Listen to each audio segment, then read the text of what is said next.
사람의 환경이 어떠하면 그 사람이 그 환경에 많은 영향을 받게 되어 있습니다. 어떤 사람은 굉장히 어려운 환경 가운데 있음에도 불구하고 굉장히 긍정적으로 살아가는 사람이 있는가 하면 일반적으로 볼 때는 충분히 좋은 환경임에도 불구하고 계속해서 부정적으로 살아가는 사람도 있는 것을 보게 됩니다. 지난 주간에 미국에 있었던 사건 중에서 참 제가 그 뉴스를 보면서 가슴 아팠던 일이 하나 있는데요. 에론 헤르난데즈라고 하는 그런 젊은 청년의 소식이었습니다. 혹시 뉴스를 통해서 아마 접하신 분이 있을 수도 있는데요. 올해 나이가 27살의 청년입니다. 약혼녀가 있었던 것으로 알고 있고요. 한 3년 전쯤에 뉴 잉글랜드 패트리엇이라는 그 풋볼팀에서 뛰었던 축구 선수였었습니다. 그때 당시에 계약금을 4천만 불까지 받았던 그런 선수였어요. 그런 그가 그 전에도 어떤 살인 혐의가 있어서 그때는 무죄로 풀려났는데 그때 상황에 있었던 또 한 번의 살인 사건의 혐의로 인해서 재판을 받았는데 유죄 판결이 났습니다. 그리고 결국 종신형을 선고받고 감옥에 수감되었습니다. 그로부터 한 3년 정도 좀 지난 때가 바로 지난 주간이었었는데 스스로 감옥에서 인생을 마감했습니다. 정말 가슴 아픈 소식이죠. 그 사람의 재능이 아마 그 팀에서 알아봐 주기를 4천만 불 정도의 재능으로 알아봐 주었다면 그래도 쉽게 주변에서 이렇게 만질 수 없는 가치 금액이고 또 앞으로 그가 나이가 20대 중반 정도밖에 되지 않는다면 열심히 뛰고 일하면 할수록 그에게 다가올 미래는 얼마나 크고 놀랍고 화려했겠습니까? 그런 개인의 자질과 환경이 있었음에도 불구하고 그는 정말 비참한 인생의 마지막을 스스로 결론을 내리게 됩니다. 반대로 굉장히 부정적인 상황 속에서도 결코 희망을 포기하지 않고 살았던 사람들도 있습니다. 제2차 세계대전에 독일인이 유대인들에게 저질렀던 그런 만행들은 얼마나 큽니까? 그 중에서도 아우슈비츠에서 수많은 유대인들이 가스실에서 죽어갔습니다. 언제 가스실에 들어갈지도 모르는 상황 속에서도 끝까지 포기하지 않고 나중에 생존했던 사람들이 있어요. 그 생존한 사람들을 대상으로 어떤 한 연구기관에서 조사를 해보니까 3가지의 특징이 나왔습니다. 첫 번째는 그 마지막까지 생존한 사람들에게 사랑이라는 요소가 있었다는 것입니다. 사랑. 자기도 먹기 힘든 아주 작은 식량을 받는 그런 때에 배고파하는 사람을 보고 그것을 떼어주는 그런 인류애를 가지고 있었던 사람. 그런 사람들이 마지막까지 생존한 확률이 높았다는 것입니다. 두 번째는 아름다움을 볼 수 있는 마음을 가진 사람이었다 그래요. 아름다움. 아름다울 게 뭐가 있습니까? 그 수용소 안에 30명 정도 들어갈 수 있는 그런 방 안에 200명이 잠을 자는 그런 상황에 아름다움이 뭐가 있겠습니까? 그런데 잠시 그들이 일하기 위해서 오고 가는 그 철조망 건너편에 봄이 오면 새롭게 싹이 튀어나고 여름이 되어서 열매 맺고 가을 되어서 이 세월이 변화되는 모습들을 보면서 그들은 아름다움이라는 것을 가지고 있었다는 것입니다. 그런 사람들이 마지막까지 생존율이 높았고 마지막으로는 꿈이었습니다. 꿈을 가진 사람들.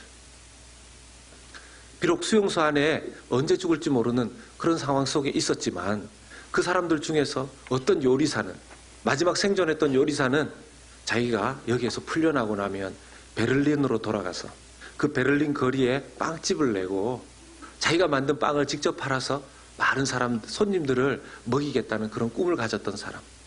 음악가로서 그 안에 지금은 죄수복을 입고 있지만 언젠가 풀려나고 나면 자기가 직접 쇼팽을 연주하는 그 연주홀에 있을 그 꿈을 꾸었던 사람들은 마지막까지 생존한 생존율이 높았다라는 것입니다.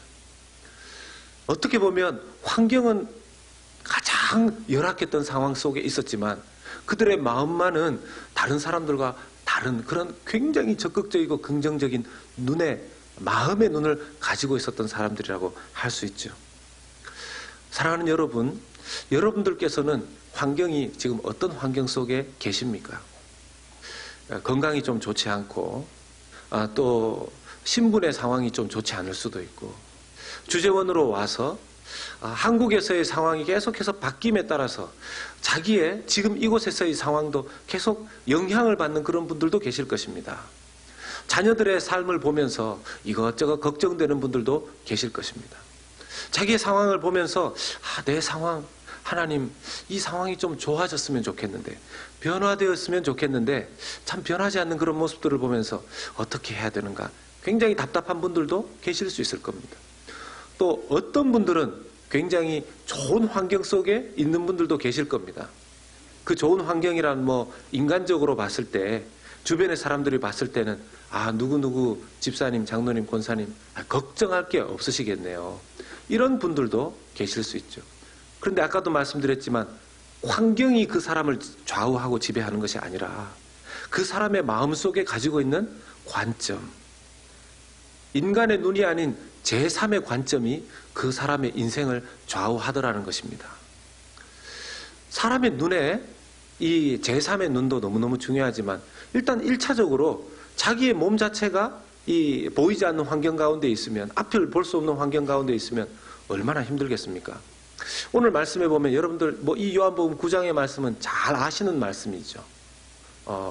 눈앞이 보이지 않는 시각장애인, 태어나면서부터 선천적 시각장애인이었습니다. 이 시각장애인이었던 사람이 예수님을 만나서 눈이 뜨여지는 그런 기적을 다루고 있는 본문입니다. 이 본문 속에서 이 사람의 인생의 변화, 이 사람에게 일어났던 이 기적이지만 우리의 삶에도 어떤 식으로든지 변화가 일어날 수 있을 것인가. 시각장애인이 눈을 뜬 이런 기적이 예수님과 그때 당시에 있었다라면, 오늘도 살아계신 하나님 앞에서 나는 어떤 삶의 자세를 하나님과 함께 가지게 될 때 내 삶도 이렇게 큰 변화가 있을 수 있는가 하는 것을 말씀 속에서 좀 찾아보기를 원합니다. 첫 번째는요, 주님 앞에 나아가는 것입니다. 주님 앞에 거하는 것을 의미합니다. 여러분, 하나님 앞에 나아갈 때 우리의 삶에 큰 변화의 시작이 일어나는 줄로 믿습니다. 이것은 기도를 통해서 대부분 이루어집니다. 기도할 때 변화되죠. 여러분, 혹시 이 진리를 모르시는 분 혹시 계십니까? 기도할 때 인생이 변화된다, 이 진리 모르시는 분 계십니까? 문제는 기도의 자리에 잘 나가지 않는다는 데 있죠. 예수님 앞에 나아가, 하나님 앞에 나아가 하나님의 만지심을, 하나님의 보심을 경험하기만 하면 인생이 바뀝니다. 오늘 이 본문의 이 시각장애인 맹인은 예수님을 만남으로써 그 인생의 큰 변화의 시작이 일어납니다. 1절의 말씀을 한번 보겠습니다. 예수께서 길을 가실 때 날 때부터 맹인된 사람을 보신지라. 예수님이 보셨습니다. 하나님이, 주님께서 우리의 인생을 보기 시작하시고 주목하기 시작하시면 그 인생이 바뀌게 됩니다. 기도의 자리에 나가서 주님과 함께 있기 시작하면 인생이 바뀌기 시작합니다. 제가 저희 교회에 와서 가장 많이 하는 일이 물론 목회적인 다른 많은 일이 있겠지만 가장 많이 하려고 하는 일이 기도입니다. 하나님 앞에 나아가려고 합니다. 저희 교회를 제 힘으로 제 연약한 경험과 능력으로 바꿀 수도 없거니와 지금 하는 일조차 유지할 수도 없다고 저는 생각합니다.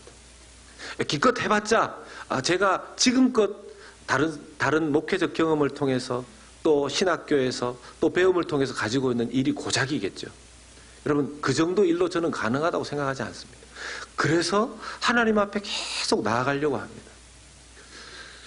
지난번에 어떤 분께서 저한테 그런 얘기 하시더라고요.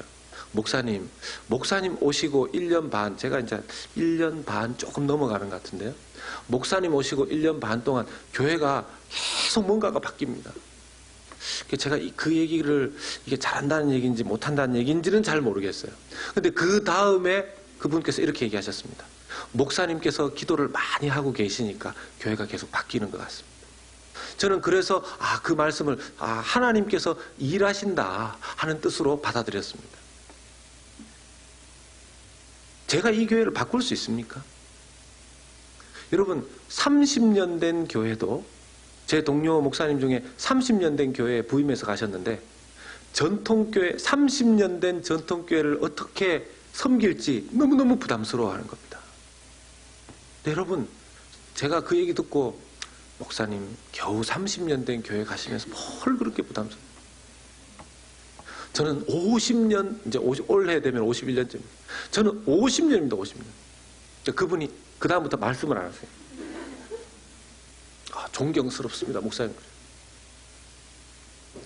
여러분 50년 된 전통교회입니다. 소위 장로교회라고 하면 장로교회의 어떤 패턴이라는 게 보통 있지 않습니까? 그런데 그런 장로교회의 일반적인 전통적 패턴을 오늘날 시대에 다음 세대에 맞게 변화시킨다라는 것, 계속해서 생동력 있게 만든다라는 것, 쉬운 일이 아닙니다. 처음 이 교회가 세워지고 10년, 20년, 30년 이럴 때 그런 청춘인 것 같은 교회의 나이에 유지되었었던 그런 다이내믹이 계속해서 30년, 40년, 50년, 60년 가면서도 생동력 있게 계속해서 움직인다라는 것 쉬운 게 아닙니다. 오직 하나님께서 우리 공동체를 보시고 불쌍히 여기시고 긍휼히 여기실 때에만 가능한 줄로 믿습니다. 저는 지나가 보기만 해서 잘 모르겠는데 여기서 또 이렇게 아는 척 하시면 또 아는 척 하기도 그러실 만한 얘기인데 다른 예가 잘 없어서 이 도박장에 가면 없는 것 2가지가 있답니다. 여기서 이제 딱 손을 들어서 맞추시고 싶겠지만 참으시길 바라고요. 저도 지나가면서 봤습니다. 정말 지나가면서 봤습니다. 제가 봤다라기보다 이제 나중에 저도 듣고 나서 확인해 보니까 없었어요. 첫 번째, 시계가 없죠. 시계가 없답니다. 그냥 시간 신경 쓰지 말고 거기에 자기 인생을 다 쏟아내놓고 가시라는 거죠. 2번째는 창문이 없답니다. 낮인지 밥인지 신경 쓰지 말고 계속 하실 일 하시라는 거죠. 여러분들이 참 서로 이렇게 연기가 잘 맞는 것 같아요. 생전 처음 듣는 것처럼 이렇게 막 하시는데, 우리의 인생살이도 문제는 그렇게 살 수 있다는 겁니다. 선천적으로 시각장애인으로 태어난 사람이 겪었을 자기 삶이 보이지 않는 그 어려움보다 눈을 분명히 뜨고 삶에도 불구하고 내 인생 시계가 어떻게 돌아가고 있는지 자기의 삶의 바운더리 안에 가두어져서 자기의 인생의 계절이 어떻게 바뀌고 있는지 자기의 영적 계절이 어떻게 바뀌어야 될지 전혀 파악하지 못한 채로 그저 이 세상의 바운더리 속에서 그냥 내가 먹고 사는 것에 집중해서 살아간다면 그 도박장에서 인생을 다 탕진하고 있는 사람과 무엇이 다르겠습니까? 어떤 분들은 그런 얘기 하죠. 목사님 정말 마지막 때인 것 같습니다. 저뿐만 아니라 가족들과도 정신 바짝 차리고 살아야 되겠습니다. 인생의 영적 계절을 보시는 분이죠. 내가 언제까지 이 땅에 있을 수 없으니 하나님 앞에 가기 전까지 내 사명 다 이루고 가야 되겠죠. 영적인 창문을 통해서 인생의 바깥쪽을 보시는 분이라고 생각합니다. 젊은 사람들도 그래요. 아주 제가 보면 대학교에 가면 이제 좀 보면 저희 집 애들도 그렇고 요즘은 이제 생각이 좀 달라지던데 대학을 정하는 기준이 어떻게 해서든 집에서 멀리 떨어진 대로 그래서 심지어는 다른 나라로 가는 그런 자녀들도 있지 않습니까? 그래서 한국에서 미국으로 온 사람들이 혹시 계실지 모르겠는데 나중에 이제 정말 가고 나면 집 떠나면 고생이구나 이걸 알게 되죠. 자기의 삶에 눈이 띄어지지 않으면요 자기에게 주어진 그 대학생 시절이라는 그 놀라운 그 시간을 좀 시간 낭비하는 경우도 많이 보게 됩니다. 그런데 가끔씩 보면요 어떤 젊은 사람들 중에서 그 시간을 하나님 앞에서 보내려고 막 애를 쓰는 그런 청년들을 봅니다. 제가 정말 축복하지 않을 수가 없어요. 하나님께서 귀하게 쓰실 줄로 믿습니다. 왜요? 하나님이 그 사람을 눈여겨보시지 않겠습니까? 우리 주님께서 세상을 찾고 바라보신다면 누구를 주목해서 보시겠습니까? 하나님 앞에 나오는 사람을 주목해서 보시지 않겠습니까? 자기 인생에 젖어서 사는 그 사람을 주님께서 아무리 눈을 맞추려고 해도 자기도 하나님을 바라보지 않는데 어떻게 눈을 맞추고 살겠습니까? 그런 측면에서 여러분, 주변에 청년들이 보이시고 젊은 사람들이 보이신다라면 많이 격려해 주시기 바랍니다. 이 시대에, 이때에 그냥 여러분, 어떤 어른이 좋은 어른입니까? 무조건 칭찬만 해주고 격려만 해주면 좋은 어른입니까? 저는 그렇게 생각하지 않습니다. 인생의 창문을, 인생의 시계를 지금 어디쯤 돌아가고 있고 어디쯤 바라보아야 되는지를 이야기해 주면서 너의 영적 인생을 어떻게 살아가야 할지 지적해 주시고 때로는 책망도 해 주시는 어른이 좋은 어른이라고 생각합니다. 만약 그런 얘기를 할 필요도 없는 착한 자녀를 두셨다면 제가 늘 말씀드리죠. 10,000명 중에 1명이 그런 사람이 있습니다. 매주 감사한금 내시고 할렐루야 하시고 모든 어려운 일이 있어도 그냥 기쁨으로 웃으면서 지나가시면 되는 분들입니다. 예수님의 눈에 띄었던 이 맹인, 이 시각장애인은 예수님께서 보시고 그 인생이 바뀌기 시작했습니다. 주님께서 보시면 인생은 바뀌기 시작합니다. 마가복음 6장 24절의 말씀에 보면 예수께서 나오사 큰 무리를 보시고 그 목자 없는 양 같음을 인하여 불쌍히 여기사 이에 여러 가지로 가르치셨다 하고 말씀이 나옵니다. 예수님께서 일단 사람들을 보시면 참 불쌍히 여기십니다. 그 목자 없는 양 같음을 불쌍히 여기실 때 그 마음이 한국말로는 불쌍히 여기셨다 되어 있지만 영어로는 컴패션이라고 되어 있죠. 제가 어느 분에게 들은 이야기입니다. 중국의 그 고사성어 중에 단장이라는 그런 단어가 있다고 하는데 이 단장이라는 뜻이 뭐냐면 그 두 고사성어가 나온 계기가 아기 원숭이를 이 중국의 사냥꾼들이 사냥을 해서 잡아서 데리고 오는데 이 엄마 원숭이가 그것을 본 겁니다. 아기 원숭이만 붙잡혀서 계속해서 사냥꾼에게 끌려가는데 이 엄마 원숭이가 아기 원숭이를 포기하지 못하고 계속해서 따라가는 거죠. 그러다가 사냥꾼의 그 본부에 도착했을 때쯤에 엄마 원숭이가 공중에서 툭 떨어져서 죽습니다. 아니 왜 죽는가? 사냥꾼들이 나중에 배를 갈라보니까 뱃속에 엄마 원숭이의 창자가 다 끊어져 있었던 겁니다. 애간장이 녹은 거죠. 단장. 엄마 원숭이가 아기 원숭이를 보며 이 자기의 창자가 끊어질 듯한 고통 가운데 계속해서 따라온 그것을 단장이라는 단어로 표현한 겁니다. 우리 하나님께서 우리를 보실 때 우리가 하나님 뜻대로 살고 있지 못하면 그렇게 애간장이 녹는 그 부모의 마음이 우리 주님께 있습니다. 우리가 하나님 뜻대로 살지 못하고 하나님을 바라보지 못하고 세상 속에 마치 가두어진 것처럼 엄청난 그 잠재력을 주었음에도 불구하고 그것을 발견하지 못하고 인생의 피폐한 채로 살아가는 그 모습을 보면서 주님의 마음도 우리를 향해서 그럴 수도 있습니다. 저희 교회가 비록 50년 된 전통교회이지만 지금 제가 요즘 저희 교회를 보면 교회가 좀 이렇게 바뀌는 것 같아요. 좀 바뀌는 것 같아요. 이전에 저희 교회에 잠시 담임 목사가 없었던 그 공백기 동안 어떤 우리 교회에서 성도님들이 섬기면서 힘도 빠지고 좀 그러셨던 것 같은데 이제 조금씩 회복이 되시는 것 같아요. 오늘 식사하러 점심때 가실 때 교육관의 바닥이 얼마만큼 깨끗하게 되어 있는지 꼭 보시기 바랍니다. 성가대실 깨끗하게 청소가 되었는데요. 제가 딱 보고서 느낀 느낌이 제가 좀 피곤해서 그런지 모르지만 참 자도 되겠다. 여기 누워서. 이런 생각을 했습니다. 그만큼 깨끗하게 닦아놨어요. 원래의 색깔이 뭔지 모를 정도로. 이 교육관 2층에 올라가시면요. 우리 한어권 청년들과 영어권 청년들과 우리 일부 집사님들이 이렇게 나와서 2층 교육관의 바닥을 새로 깔았습니다. 복도에. 눈에 보이는 거 가지고 목사님 교회 바뀌었다고 할 수 있습니까? 여러분, 눈으로 보이는 것, 눈으로 보이지 않는 것 다 연결이 되어 있습니다. 사람의 마음이 달라지면 청소도 하게 되어 있는 거고요. 사람의 마음이 달라지면 봉사하는 사람들의 숫자, 마음도 점점점 달라지게 되어 있는 것입니다. 주님께서 우리 교회에 일하고 계심을 저는 봅니다. 사랑하는 여러분, 주님께서 우리 교회를 보고 계실 수 있도록 계속해서 기도의 자리로 나가실 수 있기를 바랍니다. 교회만 그렇습니까? 개인만 그렇습니까? 가정만 그렇습니까? 나라도 그런 줄로 믿습니다. 지금 한국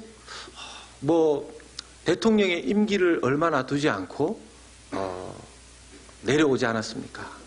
정말 안타까운 상황인데, 그러다 보니 급하게 다음 대통령을 지금 뽑기 위해서 온 나라가 시끌벅적합니다. 그런데 그 상황에 또 북한은 무슨 바람이 불었는지 계속해서 폭죽을 터뜨리고 있어요. 뭘 하겠다는 건지 모르겠습니다. 그래도 알고 보면 한민족인데 꼭 그래야 되는지 잘 모르겠어요. 이 상황들을 컨트롤할 수 있는 것은 미국입니까? 러시아입니까? 중국입니까? 우리 전능하신 하나님이신 줄로 믿습니다. 주님께서 우리 대한민국 땅을 이렇게 보고 계시면, 우리 조국 대한민국을 우리 주님께서 보고 계실 수 있도록 우리가 계속해서 기도의 자리에 나간다면 한국 흔들리지 않고 하나님께서 계속해서 보호해 주실 줄로 믿습니다. 두 번째, 하나님 앞에 우리가 우리의 삶의 변화를 통해서 깨달을 수 있는 것은 순종입니다. 순종. 특별히 진리에 순종하는 것이죠. 예수님께서 이 시각장애인이었던 이 사람을 보고 불쌍히 여기셔서 고칠 수 있는 그런 기회를 주십니다. 예수님은 고칠 수 있는 기회를 주셨는데 그 주변에 있었던 제자들이나 다른 사람들은 영 엉뚱한 얘기합니다. 누구의 죄 때문이냐? 누구의 죄 때문에 이가 장애인이 되었습니까? 사람들은 좀 이상한 경향이 있어요. 해결할 수 있는 방법이 있음에도 불구하고 계속해서 이 말을 가지고 씨름을 하는 것이죠. 여러분, 우리가 때로는 인생 가운데 억울한 일을 당할 때가 있습니다. 여러분, 장애인이 된 것이 누구의 죄 때문입니까? 한국 사회에도 그런 제가 어렸을 때부터 좀 그런 이야기를 들은 적이 있습니다. 아마 이 시각장애인 형제도 어렸을 때부터 그런 이야기를 스쳐 지나가며 들었을 수도 있습니다.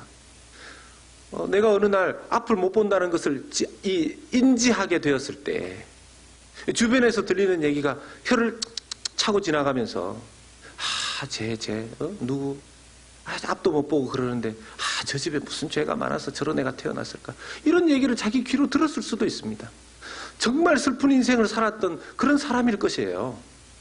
근데 정말 누구의 죄 때문입니까? 누구의 죄 때문입니까? 여러분, 누구의 죄 때문에 그런 일이 일어나는지 우리는 알 수도 없고 함부로 누구의 죄 때문이라고 말해서도 안 되는 것입니다. 특히 예수 믿는 사람들은 더더욱 그렇죠. 여러분, 누구의 죄 때문에 우리의 삶에 어려운 일이 일어납니까? 성경 어디에도 그렇게 쉽게 얘기하면 안 되는 것이죠. 유대인들에게도 이런 사상이 있었던 것 같습니다. 그래서 로마서에서는 나중에 이야기합니다. 예수 그리스도 안에 있는 자에게는 결코 뭐가 없다고요? 정죄함이 없다고요. 정죄함이 없다고요. 예수님의 관심사는 이 사람이 누구의 죄가 있다 없다 그런 것에는 아예 염두에 있지도 않으셨습니다. 이 사람을 고쳐주고 이 사람을 회복시켜주고 이 사람을 살리는 데 있었죠.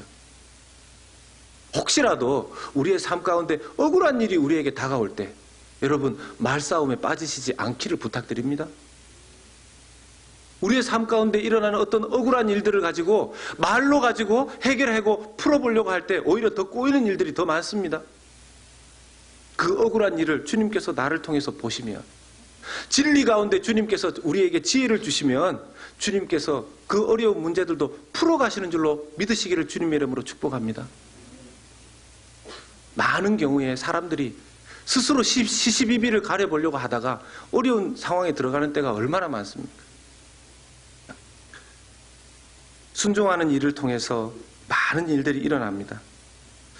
만약 이 시각장애인이 예수님의 예수님의 치료의 방법을 듣고 순종하지 않았다면 어떻게 됐을까요? 순종하지 않았다면. 이 시각장애인의 입장에서는 여러분 아십니까? 이 시각장애인들도 이렇게 물체를 잘 보지는 못하지만 이 빛을 빛의 감도를 사람에 따라서 좀 다르게 감지한다는 걸 아시죠? 예, 이렇게 시각장애인들 중에서도 지금 낮인지 밤인지 이걸 잘 구분하는 사람이 있고 그렇지 못한 사람들도 있습니다. 그러니까 빛의 감도는 느낄 수 있는 그런 시각장애인들이 있는 것이죠. 그런데 예수님께서 이 시각장애인이 그래도 지금 낮이고 밤이고 이걸 구분하는 사람이라면 이 진흙을 이겨서 눈에 이렇게 바르셨다면 이 사람이 그래도 빛은 감지했던 사람인데 아예 빛마저도 보이지 않는 그런 상황일 수도 있습니다. 시각장애인 입장에서는 굉장히 난감했을 수도 있어요. 이 사람이 지금 뭐 하는 건가? 나를 지금 어떻게 하려고 하는 것인가? 그리고 그렇지 않아도 늘 위축되어져서 구걸하던 이 사람에게 실로암 목가에 가서 씻으라고 했습니다. 실로암 목가에 가는 동안에는 많은 사람들이 또 자기를 보지 않겠습니까? 저 거지가, 저 앞 못 보는 저 친구가 이제는 아주 이 생각마저 이상하게 됐구나. 아주 제정신이 아니구나. 아주 미쳤구나. 그렇게 말했을 수도 있습니다. 가다가 중간쯤 돌아왔을 수도 있겠죠. 포기했다면. 그런데 그는 끝까지 가서 예수님의 그 말만 생각하고 거기에 도착해서 실로암 목가에 씻고 나음을 입었습니다. 우리의 삶에 하나님께서 변화를 일으키실 때 우리에게 익숙하지 않은 것들을 주님께서 요청하실 때가 있습니다. 진리는 때로는 우리의 습관과 경험과 아주 반대가 되는 때가 있습니다. 아까도 말씀드렸듯이 저희 교회가 이제 금요 성령 집회를 시작했거든요. 금요 성령 집회를 시작할 때 이게 과연 우리 교회에서도 할 수 있을까? 지금의 여러 가지 상황상 자녀들도 함께 나올 수 있는 시간대, 부모님들과 함께 더 많이 기도하고 예배할 수 있는 그런 시간대를 찾다가 이 금요일 저녁 시간을 좀 더 많이 기도하는 시간으로 잡은 것입니다. 그 수요일 예배를 좀 접고 토요 새벽 예배마저도 좀 접고 이것이 우리 전통교회 상황상 쉽지 않았을 것 같아요. 처음 제가 그 생각을 하면서 우리 장로님들하고 의견을 나누었을 때는 장로님들도 고심하셨어요. 시간이 지나면서 장로님들의 마음이 가능성이 있겠다라고 함께 기도하면서 결정이 되어지고 그게 작년 말에 결정한 겁니다. 12월 달 당회 때. 그런데도 쉽게 실천으로 옮기기에는 굉장히 부담스러운 부분들이 있었습니다. 그런데 시간이 지나면서 하나님께서 금요 성령 집회로 이렇게 좀 공동체의 방향을 이끌고 가시고 몰아가신다는 걸 제가 느꼈어요. 그러면서 저도 나중에는 제가 하자는 입장이 아니라 순종하는 입장이 됐습니다. 막상 뚜껑을 딱 열고 보니까 지난 금요 성령 집회 때 한 80여 분 정도의 분들이 나오셔서 여기에서 뜨겁게 기도하셨습니다. 그리고 자녀들은 교육관에 한 25, 6명 정도가 나와서 함께 시간을 보냈다고 그래요. 마지막 시간에 우리 자녀들 안수 기도를 좀 해줬었거든요. 뭐 오래는 못했고 짧게 이렇게 안수하면서 기도해 줬는데 어떤 아기는 제가 이렇게 안수하면서 이렇게 기도를 하려고 하니까 이 아저씨가 누구인가 하면서 제 손을 잡고 이렇게 드러내려고 하길래 제가 아기보다는 힘이 세니까 이렇게 좀 누르면서 가만히 있어라. 축복해서 기도를 해주었는데 제가 그렇게 축복 기도 해주고 제 마음에 이 아이들이 이게 뭔지 알까 이런 생각을 했습니다. 그런데 나중에 부모님들 통해서 이렇게 들리는 이야기가 자기 애가 집에 와서는 목사님 기도받아서 좋았다는 겁니다. 어렸을 때부터 그 아기가 하나님을 바라볼 수 있는 그런 기회를 강대상에 직접 다 올라왔거든요. 교회의 이 강단 위에 올라와서 기도할 수 있다는 것, 또 목사님의 축복의 기도를 받을 수 있다는 것, 그 부모님이 봐도 그렇지만 본인도 자기에게 어떤 의미가 있었다라는 것입니다. 여러분, 순종한 자들에게 주어진 축복이고 그 순종한 공동체에 하나님께서 부어주실 축복이 저는 보입니다. 하나님께서 여러분 이 순종한 시각장애인이었던 이 맹인이었던 사람이 나중에 사람들이 이에게 묻습니다. 구걸만 하고 그에게 도무지 질문이라는 걸 하지 않았던 그런 주변 사람들 아닙니까? 질문이라는 건 뭔가 궁금한 게 있을 때 묻는 것인데 이 맹인 사람에게 아무도 물어본 사람이 없었는데 나중에 묻습니다. 네가 어떻게 하여 눈을 뜨게 되었느냐? 네가 어떻게 하여 눈을 뜨게 되었느냐. 사랑하는 여러분, 주님 앞에 나아가 기도하시면서 주님 앞에 순종하시면서 주님께서 주시는 그 변화 때문에 누군가가 여러분들에게 와서 집사님, 권사님, 장로님, 어떻게 해서 그런 일이 일어나게 되었습니까? 어떻게 하나님께서 그런 일을 우리 집사님의 가정에 그렇게 놀라운 일이 일어나게 되었습니까? 하면서 그런 일들을 물어볼 수 있는 일들이 여러분들에게 있기를 소원합니다. 우리 교회에, 아니 달라스 연합교회 좀 조용하고 늘 그냥 전통교회 이런 교회인 줄 알았는데 요즘 이렇게 새로운 생동감이 일어나고 좀 변화가 일어난다고 하는데 도대체 그 변화가 어떻게 일어난 것입니까? 하는 그런 질문들을 우리가 많이 받을 수 있기를 바랍니다. 오히려 많은 전통교회에 우리 달라스 연합교회가 영향을 주어서 이 달라스 지역 안에 많은 전통교회들도 와, 달라스 연합교회가 새로워지고 저렇게 생동력을 얻는 살아있는 강한 예수님의 제자들이 모이는 그런 교회가 되는 것을 볼 때 우리 교회도 할 수 있겠구나, 그런 비전을 주는 우리 달라스 연합교회가 되기를 예수님의 이름으로 간절히 소원합니다. 우리 같이 기도하도록 하겠습니다.